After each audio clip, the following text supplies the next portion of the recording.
WordPress and WooCommerce, with their great optimization, do not require ample resources for work. And in case your store becomes more popular, you will be able to ask your hosting to update web hosting plan anytime. Thus, the cheapest services plan is enough for a start.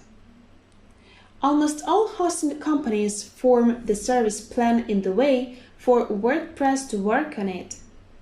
Many of them also offer an automatic WordPress installation in one click. Just click the button to install WordPress and get a working website. But we will learn the manual installation. For good work, WordPress and WooCommerce have the following requirements. Just about any run-of-the-mill hosting server works for WordPress if it fulfills these requirements: PHP version 7 or greater, MySQL version 5.6 or greater, or MariaDB version 10.0 or greater. HTTPS support. Actually, WordPress will work on just about any ancient version of PHP, like PHP 5.2.4 Plus and MySQL 5.0 Plus, but it's not a good idea. These versions have reached the end of their life, but that is not the main problem. The main problem is that they may expose your website to many security vulnerabilities. This is the most crucial part. If you are using WordPress and WooCommerce to run an e-commerce site that has money and a lot of personal information going through it, the last thing you want to do is expose it to security vulnerabilities. Even though you can backport security, PHP 7 has significant advantages that you just can't access with version 5.2, not to mention that it's much faster and safer. If you don't see any other benefit in upgrading to PHP 7, then there is the added speed and stability.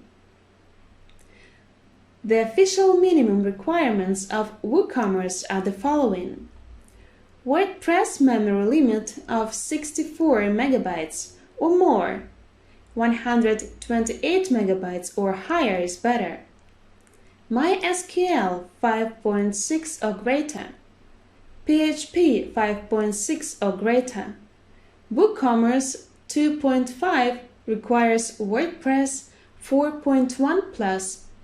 WooCommerce 2.6 requires WordPress 4.4 plus. About 90% of hosting providers on the web meet these specifications.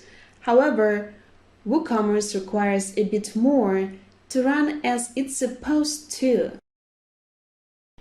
With this being said, we will not hesitate to look for the cheapest offer on the market. If you wish, you can even search for a free hosting provider, but for an online store, it is better to use a high-quality one. For this, we will use the top list of the hosting providers that TechRadar source published. Surely you can use any other top list. The list shows that it is quite possible to find hosting for $1, but take into consideration that, as a rule, this is a promotional price and it will be changed after the promotion ends, so plan your budget in advance. For us, any of these options will work fine. There is also a list of recommended hosting services on WooCommerce website itself. Usually, a domain name is offered with the hosting package included, but it can be bought separately as well. The point here is that the prices of different providers may vary significantly, especially when the promotional period ends, so make sure to be able to pay for it in the future. It is quite easy to select a domain. Just use the list of domain names from the top providers. Then go to the selected domain page. Here, just type a desired domain name to get the answer if it is vacant or not, and how much it costs. If it is taken, please try another name. and keep checking until you find a suitable option. The extension can be absolutely different.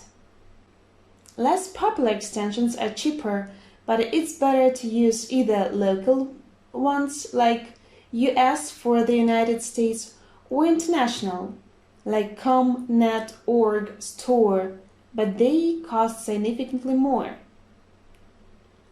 Later, I will show how to connect the domain purchased from one provider to the hosting of another one. In case you bought both the domain and hosting from the same provider, then they are already connected and no additional settings required. If this procedure seems to be too complicated for you, your hosting support will always help you to do this, or will do it for you.